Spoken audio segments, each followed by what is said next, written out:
2 rakaat dengan menggunakan siwak adalah lebih utama daripada 70 rakaat bila siwakin dengan tanpa menggunakan siwak. Jadi siwak ini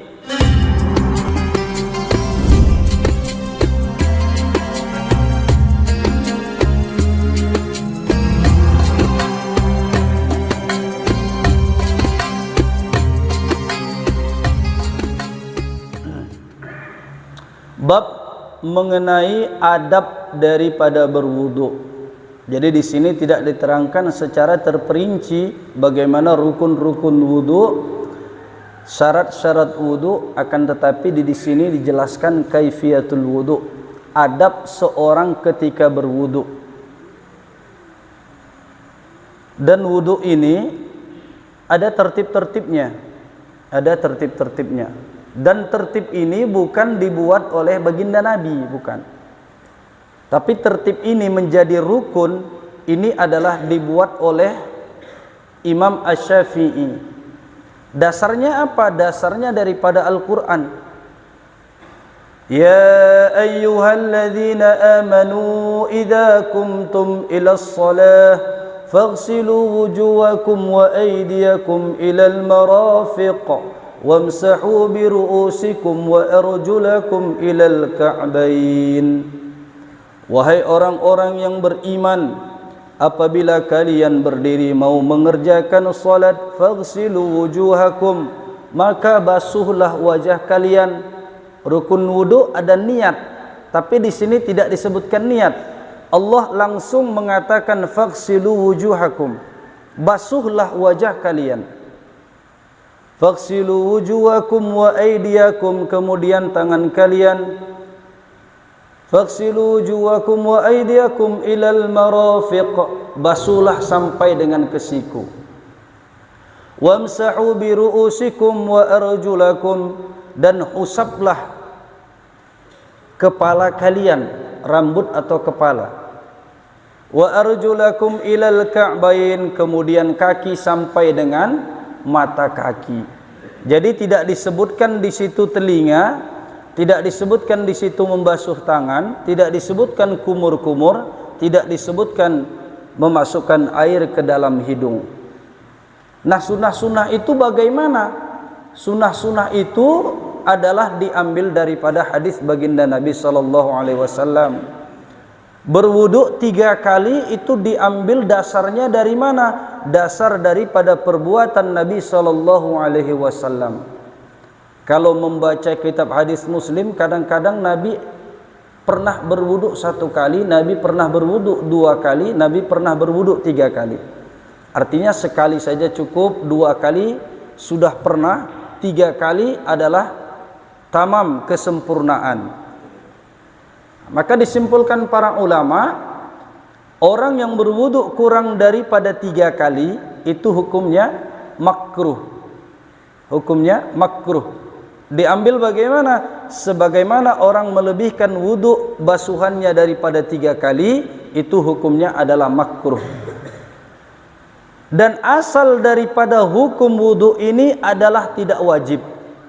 Asal daripada hukum berwudu adalah tidak wajib. Tetapi karena seseorang dia hendak mengerjakan perkara yang diwajibkan, maka jatuhlah wudu itu menjadi wajib. Dia mau solat, solat itu wajib suci, bersih daripada hadas besar dan hadas kecil. Kemudian dia suci, yaitu apabila dia telah berwudu. Karena dia mau mengerjakan perkara yang wajib, maka jatuhlah wudu itu kepada hukumnya wajib. Orang mau membaca Al-Quran atau memegang mushaf, tidak wajib dia berwudu asalnya, tapi karena dia mau memegang mushaf, maka wajib bagi dia untuk berwudu. Ini asal muasal daripada bab wudu. Dan Allah Subhanahu wa taala berfirman kepada Nabi Musa alaihi salam, wahai Musa, apabila engkau terkena satu musibah, sedangkan engkau dalam keadaan tidak berwudu, maka salahkanlah dirimu sendiri. Dan bila mana engkau terkena satu musibah sedangkan engkau dalam keadaan berwudu, maka salahkanlah aku, kata Allah Subhanahu wa taala kepada Nabi Musa alaihissalam. Artinya orang yang berwudu ini akan dijaga oleh Allah Subhanahu wa taala. Fa idza faragta minal istinja fala tatruk siwa. Apabila engkau selesai daripada istinja, artinya mau mengerjakan wudu, fala tatrukis siwak, maka jangan tinggalkanlah bersiwak. Jadi siwak yang paling afdal adalah menggunakan kayu arak. Ini yang digunakan oleh baginda Nabi sallallahu alaihi wasallam, dan itu adalah aslus sunnah, dasar daripada sunnah, aslinya sunnah. Dan kamalul sunnah, sempurnanya sunnah, menggunakan kayu siwak. Adapun kalau kita bersiwak misalnya dengan sikat gigi, ini sudah menghasilkan daripada sunnah. Paling jatuhnya bagaimana orang bersiwak? Boleh, kata para ulama ahli fikih di dalam kitab fikih, sudah terhasil sunnah apabila dia bersiwak dengan jarinya. Dengan jarinya. Jadi sebelum berwudu dia kumur-kumur, dia siwak dengan jarinya. Ini sudah menghasilkan daripada sunnah.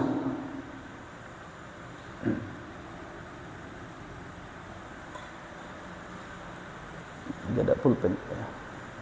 Apa pulpen atau apa?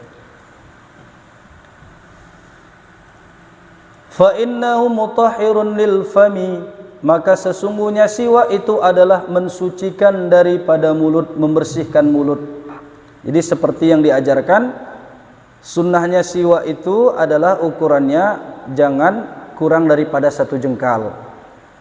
Kemudian caranya adalah dipegang seperti ini, kemudian digosokkan di atas mulut, bawah mulut, dalam-dalamnya. Nah, ini caranya seperti ini Pak ya, memegangnya. Kalau gini juga nggak apa-apa.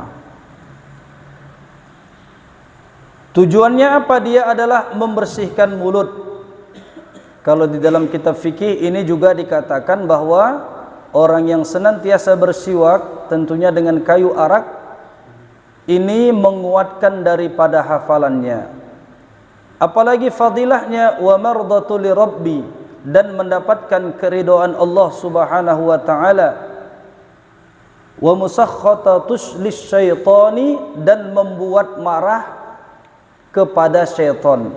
Jadi syaitan itu marah apabila umat baginda Nabi sallallahu alaihi wasallam bersiwak. Was-salatu bisiwakin afdalu min 70 salatin bila siwakin. Salat dengan menggunakan siwak itu lebih utama daripada 70 salat dengan tanpa siwak. Artinya fadilahnya, kelebihannya, orang yang sholat sebelumnya dia bersiwak itu lebih utama 70 kali sholat daripada dengan tanpa bersiwak. Ini ada hadis yang menjelaskan, yang diriwayatkan oleh Imam Humaydi, rak'atani bisiwakin afdalu min 70 rak'atan. 2 rakaat dengan menggunakan siwak adalah lebih utama daripada 70 rakaat bila siwakin dengan tanpa menggunakan siwak. Jadi siwak ini sunnah yang banyak ditinggalkan oleh umat baginda Nabi sallallahu alaihi wasallam. Biasanya kalau kita punya siwak itu selalu cepat hilang itu. Karena apa? Karena setan marah melihat orang bersiwak itu. Setan marah.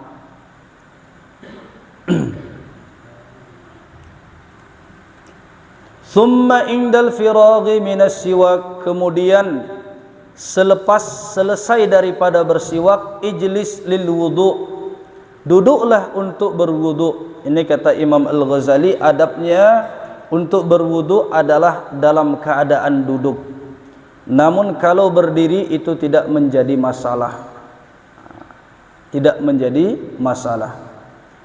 Mustaqbilal qiblat, dalam keadaan menghadap kiblat, an mawdi'in ala mawdi'in murtafi', di tempat yang tinggi, kai la yusibaka ar-rasyas, supaya tidak terkena engkau percikan-percikan daripada wudu.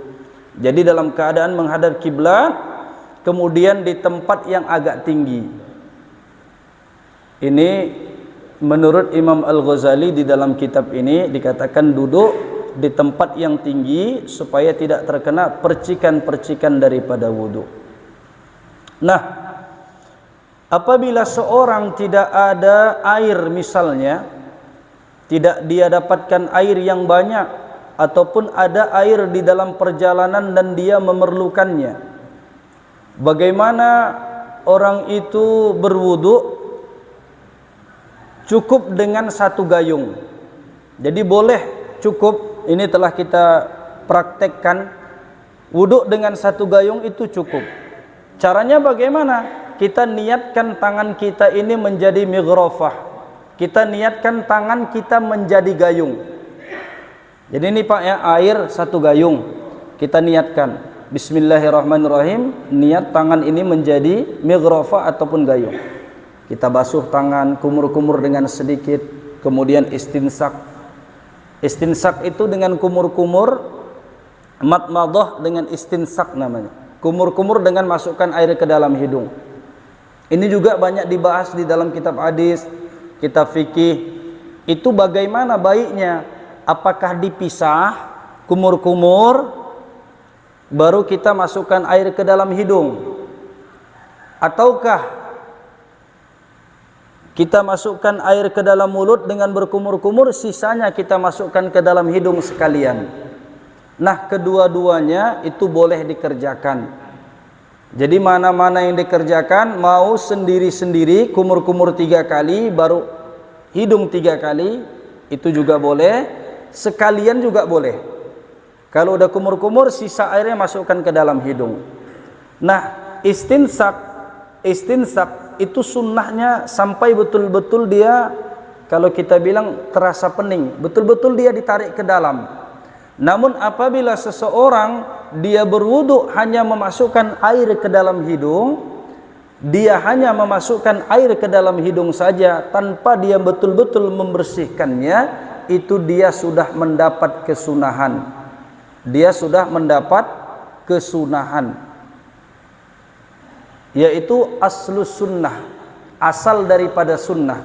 Jadi aslus sunnah adalah yudkhilul yad ilal anf, memasukkan tangan ataupun air ke dalam hidung, memasukkan tangan atau air ke dalam hidung. Jadi kalau kita masukkan saja itu sudah mendapat kesunahan. Nah, jemaah yang dirahmati oleh Allah Subhanahu wa taala, kemudian dalam membaca Bismillahirrahmanirrahim, di sini dikatakan kalau seorang dia meninggalkan Bismillah pada awal wudunya, kemudian dia teringat di tengah-tengah dia berwudu, maka tidak usah dia membaca Bismillah lagi, karena sudah hilang kesunahannya. Nah, dalam membaca Bismillah ini, ulama juga berbeda pendapat. Dalam membaca Bismillah, ulama berbeda pendapat. Sebagian ulama mengatakan disunahkan membaca Bismillah ketika kita membasuh kedua tangan. Jadi hukumnya ini sunnah. Jadi dibaca ketika membasuh kedua tangan. Sebagian ulama mengatakan adalah ketika kita menghusap daripada wajah, membasuh daripada wajah. Kesunahan untuk membaca Bismillah. Jadi ini masalah furu', mana-mana yang kita buat, ini ada ulama yang berpendapat seperti itu.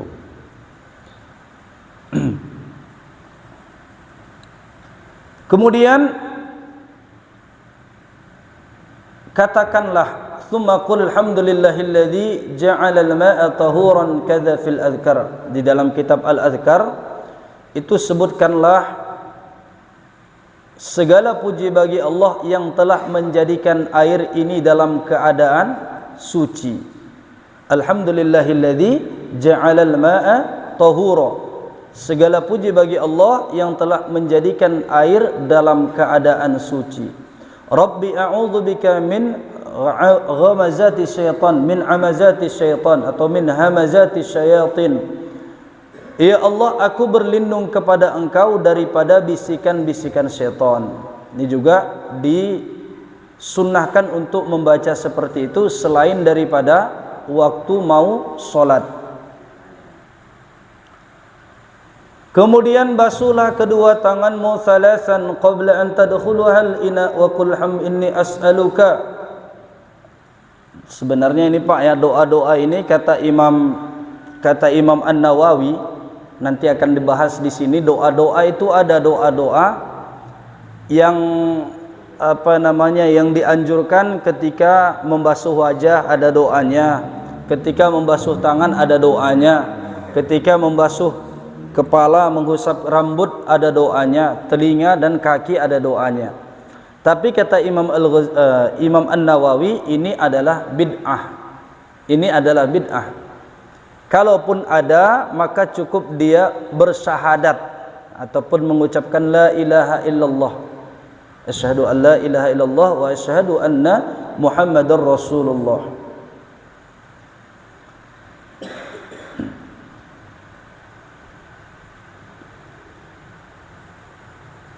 Thumma nuwi raf'al hadath aw istibahatis shalah. Kemudian niatkanlah untuk menghilangkan hadas ataupun niat untuk dibolehkannya salat. Menjadi boleh untuk mengerjakan salat. Jadi niat boleh menghilangkan hadas, boleh untuk diperbolehkan mengerjakan salat. Di dalam kitab fikih wudu ini, kalau seorang dia tidak menyebutkan niatku untuk berwudu untuk menghilangkan hadas kecil, dia mengatakan niatku wudu ini sudah cukup. Niatku wudu ini sudah cukup. Wudunya sah wudunya. Berbeda dengan mandi. Kalau mandi dia harus menyebutkan niatku mandi wajib untuk membersihkan hadas besar karena Allah Ta'ala. Dia harus sebutkan untuk menghilangkan hadas besar. Kenapa? Ulama punya alasan. Kalau wudu ini adalah la yakunu illa lil ibadah. Tidak adalah wudu ini kecuali untuk ibadah. Kalau hadas besar la yakunu ibadatan illa ibadatan au adatan. Jadi mandi ini adalah kadang-kadang kebiasaan dan kadang-kadang dia menjadi ibadah. Maka mandi itu niatnya harus tafsil. Niatku mandi untuk menghilangkan hadas besar karena Allah Ta'ala. Jadi kalau niatku mandi saja tidak cukup. Niatku mandi tidak cukup. Dia harus sebutkan untuk menghilangkan hadas besar karena Allah Ta'ala. Nah, itu dia alasannya para ulama. Kemudian niatnya ini kapan? Ketika menghusap daripada wajah, kemudian air itu sudah menempel di wajah seseorang. Jadi niat wudu untuk membersihkan hadas kecil karena Allah Ta'ala. Kalau boleh dia langgengkan, dia teruskan niatnya ketika dia membasuh wajah lebih baik. Jadi bukan ketika air itu masih di tangan, belum lagi melekat ke wajah, kita udah niat. Ini fatwanya para ulama. Jadi niatnya itu ketika air sudah tersentuh ke wajah. Air sudah tersentuh ke wajah, barulah kita niat. Mana bagian yang dikatakan wajah adalah manabitu sya'ri, perbatasan tempat tumbuhnya rambut. Nah, ini yang dikatakan wajah. Wa manabatul lihyah, tempat tumbuhnya janggut di sini. Inilah yang dikatakan namanya wajah. Jadi itu memang harus betul-betul kena dia semuanya. Harus rata, semuanya harus kena. Ini yang dikatakan namanya wajah. Kemudian membasuh daripada kedua tangan ilal mirfaqaini sampai dengan siku. Jadi membasuh kedua tangan sampai dengan siku. Jadi mana yang di luar itu? Apakah siku dulu baru dia ke ujung, ataukah ujung tangan dulu baru dia ke siku? Kalau kita ikut ayat, basuhlah tangan kalian ilal ilal mirfaqaini, sampai dengan kedua siku, bermakna dimulai daripada arah depan. Arah depan baru sampai ke siku, baru balik lagi basuhannya. Jadi bukan daripada atas Pak ya, bukan daripada siku. Ini namanya membalik ayat. Jadi dari atas dulu baru ke siku.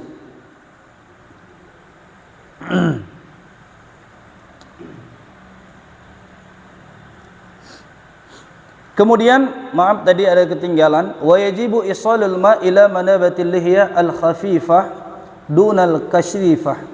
Wajib menyampaikan air, wajib mengalirkan ataupun berusaha untuk menyampaikan air ke tempat janggut yang tumbuh, yang janggut itu dia tipis, janggutnya itu tipis. Dan tidak wajib menyampaikan air apabila janggutnya itu tebal. Jadi kan sampai di sini Pak ya, tempat tumbuhnya janggut ini masih dihitung wajah. Nah, bagaimana dengan di bawah janggut ini? Nah, para ulama mengatakan kalau janggutnya itu tebal, itu tidak wajib. Tidak wajib. Tapi kalau janggutnya tipis, itu wajib. Dekat-dekat janggut itu harus kena. Nah, bagaimana menurut seseorang itu diukur janggutnya tebal atau janggutnya tipis? Kalau misalnya seorang duduk di antara dua orang duduk dalam keadaan dia bercakap-cakap, artinya jaraknya tidak jauh lah, dalam 1 atau 1,5 meter.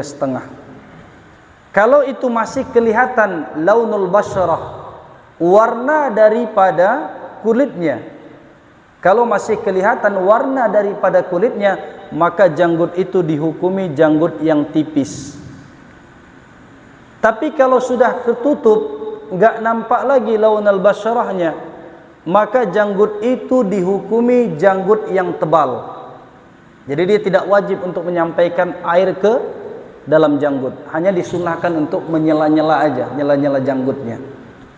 Nah, itu untuk menandakan atau mengetahui orang yang janggut tebal ataupun yang janggutnya tipis. Nah, kemudian kita menghusap daripada rambut. Rambut ini menurut daripada Imam Asy-Syafi'i, rambut itu kalau seorang dia ambil air, dia husapkan saja, dia lekatkan saja, itu sudah mencukupi, tanpa dia harus ke belakang.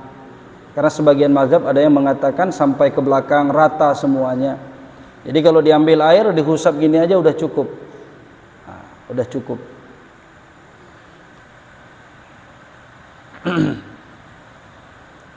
Di sini doanya, nah, kita terjemahkan aja doanya ya. Ya Allah, haramkanlah rambutku dan kulitku daripada api neraka.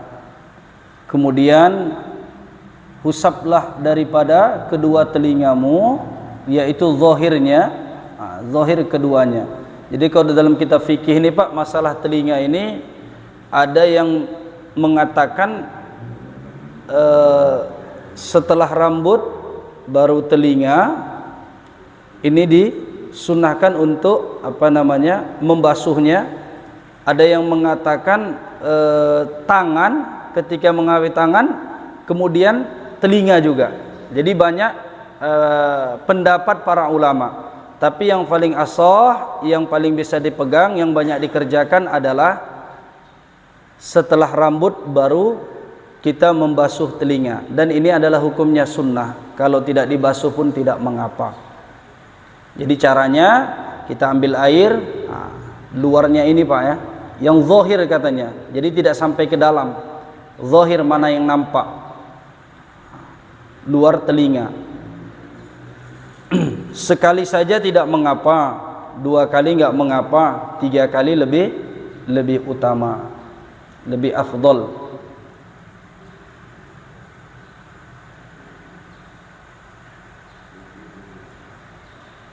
Di sini juga ada doanya, ya Allah, jadikanlah aku daripada orang-orang yang mendengar kalam-Mu, mendengar perkataan, dan orang-orang yang mengikuti kebaikan daripada perkataan tersebut.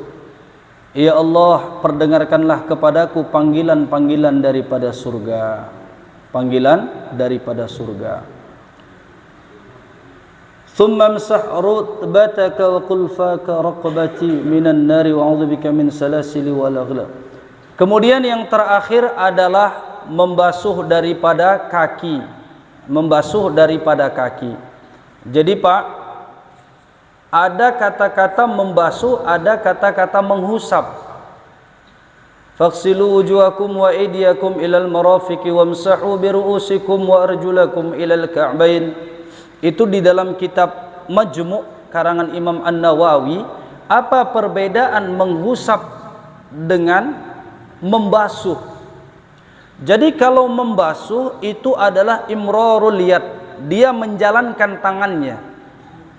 Dia menjalankan tangannya. Jadi tidak cukup kalau orang itu dia berwudu, dia ambil air, dia ginikan saja.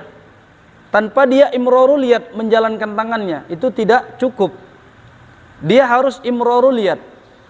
Berbeda dengan menghusap. Kalau menghusap itu cukup seperti ini aja. Tanpa dia imrarul yad, menjalankan tangannya tidak mengapa. Maka itulah perbedaan membasuh dengan menghusap. Jadi kalau menurut pendapat Imam An-Nawawi, itu kita wajib Pak, imrarul yad, menjalankan tangan kita ketika berwudu.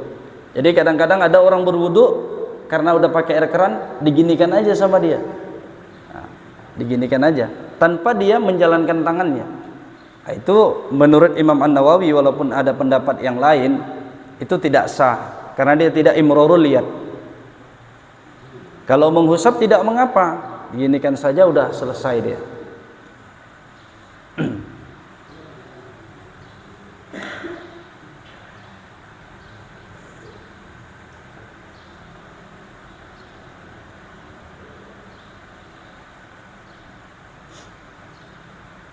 Ini ketika membasuh kaki,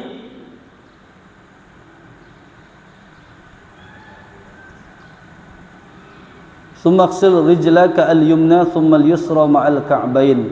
Jadi sampai dengan mata kaki Pak ya, sampai dengan mata kaki, maka basuhlah kakimu yang kanan, kemudian yang kiri sampai dengan mata kaki. Nah, para ulama mengatakan bahwa ketika berwudu ini disunnahkan untuk dilebihkan. Basuhannya itu dilebihkan. Karena apa? Karena tafaulan, mengharap suatu kebaikan akan perkataan baginda Nabi sallallahu alaihi wasallam bahwa nanti pada hari kiamat baginda Nabi sallallahu alaihi wasallam akan mengenal umatnya karena asar bekas wudunya ketika di dunia. Maka nanti akan bercahaya, bersinar. Maka disunahkan untuk melebihkannya. Ya, kalau wajah dilebihkanlah daripada samping-samping wajah, nah, sedikit ke leher. Kalau tangan itu dilebihkan sedikit, ya, jadi tidak sampai sini, dilebihkan. Kalau membasuh daripada kaki itu sampai dengan setengah betis. Jadi jangan dilebihkan sampai dengan ke paha, karena berharap sinarnya akan lebih banyak, maka dia berwudu sampai disiram pahanya. Nah, ini tidak dianjurkan oleh para ulama. Jadi para ulama memberikan had batasan sampai dengan setengah betis. Jangan lebih daripada itu.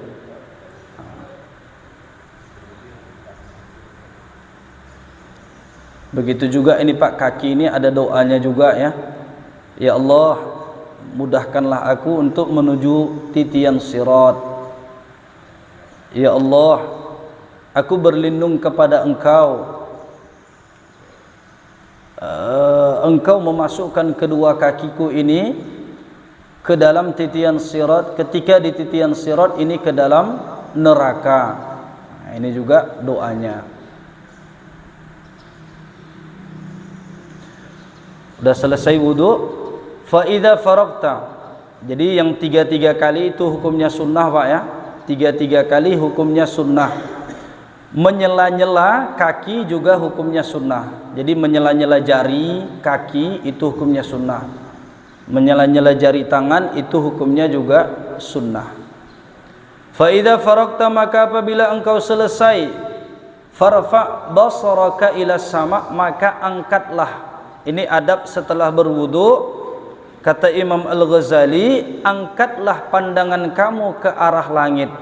Jadi kita melihat langit. Walau kunta a'ma, walaupun orang itu adalah orang buta, angkat pandangannya ke langit.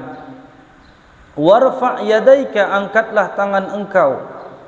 Wastaqbilil qiblata, dan menghadaplah ke arah kiblat. Bisadrika, dengan dadamu. Lianna sama' qiblatud du'a, karena langit itu adalah kiblatnya daripada doa. Wa lianna la hawaijal ibad fi khazanati tahtal arsy, dan karena sesungguhnya hajat-hajat hamba-hamba Allah itu berada di dalam khazanah tahtal arsy, di bawah daripada arsy Allah Subhanahu wa taala. Fadda'i yamuddu yadayhi, maka orang yang berdoa dia panjangkan tangannya, lihajatihi, untuk hajatnya. Wa li'anna al-Ka'bah asyraful jihad, kenapa menghadap Ka'bah? Karena Ka'bah itu adalah sebaik-baiknya atau semulia-mulianya daripada arah-arah. Jadi kiblat itu adalah sebaik-baiknya arah. Langit itu adalah kiblatnya untuk berdoa. Wa qul asyhadu an la ilaha illallah wahdahu la syarikalah wa asyhadu anna Muhammadan abduhu wa rasuluh. Subhanakallahumma bihamdika asyhadu an la ilaha illa anta amiltu su'an dzamban wa zalamtu nafsi. Ini panjang doanya. Yang masyhur itu asyhadu an la ilaha illallah wa asyhadu anna Muhammadan abduhu wa rasuluh. Allahumma ij'alni minat tawwabina waj'alni minal mutatahhirin waj'alni min ibadikas salihin. Nah, doa itu sudah cukup. Kemudian larangan di dalam berwudu, wajtanib fi wudu'ika sab'an minal khisali la tanqudu yadayka fatarushul ma'. Dan jauhkanlah di dalam wudu'mu dengan 7 macam tadi. Sab'ani khisalin, ada 7 macam yang kamu jauhkan. Yang pertama, la tanfidu yadayka fatarushul ma'. Janganlah engkau ini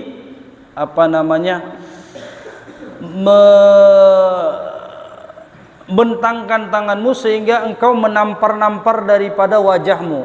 Jadi dia berwudu, Pak, diambilnya air kemudian dia gini, Pak. Nah, dia seperti menampar-nampar wajahnya. Itu tidak diperbolehkan. Wala tultim wajhaka wala ra'saka bil ma'i latman. Juga ketika meletakkan air di kepala, di rambut, itu jangan sampai seperti kita menampar. Nah, itu tidak diperbolehkan. Jauhkanlah. Wala tazid fil ghusli, dan jangan juga menambah di dalam basuhan lebih daripada 3 kali. Itu juga dijauhkan. Hukumnya adalah makruh illa li'udhrin, kecuali karena adanya uzur. Wala tukthir sabbal ma' min ghairi hajah, dan jangan juga memperbanyak daripada air, menuangkan air itu jangan terlalu banyak dengan tanpa adanya hajat. Tidak was-was, tidak ada hajat, kemudian airnya banyak-banyak, itu juga dimakruhkan. Jadi kalau orang berwuduk di keran, kadang-kadang dia berwuduk di keran, Pak, airnya besar, kemudian dia basuh wajah, itu kerannya tadi masih jalan, berapa banyak air yang terbuang. Dia ambil lagi, dia basuh lagi wajahnya, airnya terus terbuang. Alangkah baiknya kalau orang dia berwudu di dekat keran, maka ketika dia sudah mengambil airnya, dia matikan, dia basuh wajahnya, dia sempurnakan dulu, kemudian dia hidupkan lagi, dia tampung lagi, dia ambil, dia matikan. Kan bisa tuh, Pak, ya, dia matikan. Begitu juga dengan anggota-anggota yang lainnya, karena itu terlalu banyak. Jadi bukan kebaikan, tapi dapat daripada kebencian Allah Subhanahu wa taala. Kemudian jangan was-was dalam berwudu. Jangan was-was dalam berwudu. Ini sudah saya basuh atau belum? Ini sudah sempurna atau belum? Ini juga tidak diperbolehkan. Bagaimana caranya dalam kaidah usul fikih? Kita harus menanamkan keyakinan. Al-yakin la yazalu bisyakkin. Keyakinan itu tidak bisa dihilangkan dengan keraguan. Begitu juga di dalam solat, Pak. Di dalam solat, umpama kita solat sendiri, ini udah 4 atau 3 rakaat, 4 atau 3 rakaat, maka kita ambil keputusan keyakinan kita, ini sudah 4. Kalau masih ragu-ragu juga, udah kita tambah 1 lagi, kemudian kita sujud sahwi. Tapi al-yakin la yazalu bisyak. Kalau kita yakin sudah, ragu itu kita buang. Begitu juga dengan najis. Ini najis enggak? Ini najis enggak? Kita ambil keyakinan itu najis atau tidak. Yakin kita itu najis, kita basuh najis tadi. Yakin kita tidak najis, maka hilangkan keraguan-keraguan yang di dalam hati kita, was-was itu mengatakan najis. Jadi ambil keyakinan. Al-yakin la yazalu bisyakki. Dalam hal apa saja ini? Kalau dalam bab ibadah. Insyaallah mudah-mudahan Allah Subhanahu wa taala terima dan Allah Subhanahu wa taala kabulkan daripada pengajian kita pada hari ini sehingga kita dapat mengamalkan dan menyampaikannya. Amin ya rabbal alamin.